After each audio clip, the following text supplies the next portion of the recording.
Dallas Thompson wanted to journey to the center of the Earth.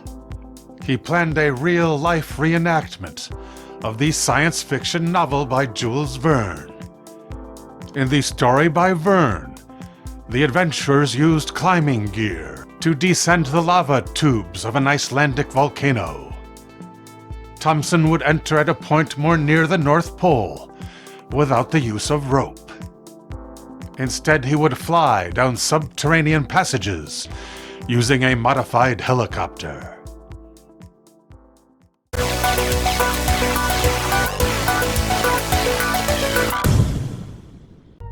On the first flight over the North Pole in 1947, Admiral Richard E. Byrd sighted a tunnel leading below the Earth's crust.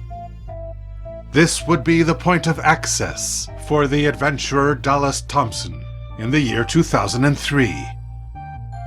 Thompson claimed the entrance was guarded by a permeable energy shield, a barrier which protects the atmosphere of a subterranean world, but which would also allow passage of his flying machine.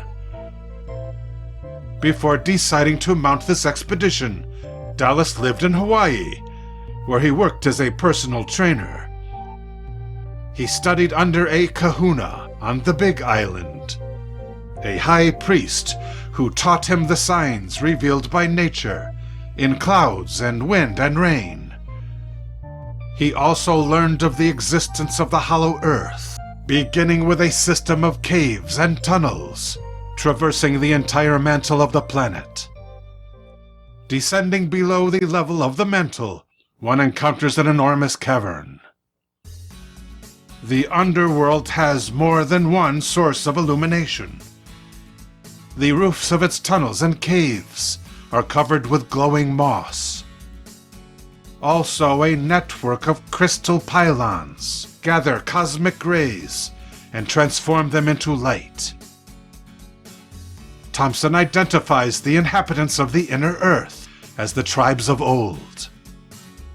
Because of the purity of their protected atmosphere, the lifespan of these people numbers many hundreds of years.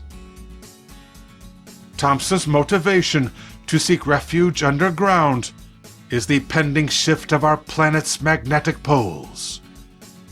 His belief was that when north becomes south, and vice versa, that earthquakes and flooding will threaten to erase mankind from the surface. He had two investors for his expedition, one from a business magnate from Hollywood and one from Japan. The first leg of his journey would be captured by a film crew. However, images of the underworld itself would be limited to the footage recorded by Thompson's helmet cam. His plan was to fly a special helicopter through the same portal which Admiral Byrd had traversed by plane. The helicopter is a solo trek, an exoskeleton flying vehicle, which weighs only 350 pounds unmanned. After breaching the entrance, Dallas expected the tribes of old would assume navigation of his aircraft. He would be guided safely into their realm in the interior of an electromagnetic bubble. Admiral Byrd was given safe passage. He experienced an unknown force taking control of his flight, after which Byrd found that his plane was no longer using any fuel. Byrd found that his aircraft became abnormally buoyant. The Admiral reported flying above a green valley with a standing forest where there should have been only ice and snow.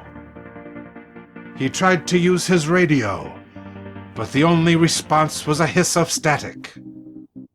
He saw the light was different, and he could no longer see the sun above. Below him he spotted a herd of large animals, looking like woolly mammoths.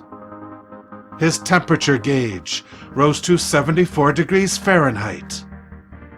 He wrote in his diary that he saw habitations below, which he took as human dwelling places. Admiral Richard Byrd passed away a mere 12 years after this flight. Dallas Thompson was scheduled to recreate that voyage on his birthday in May.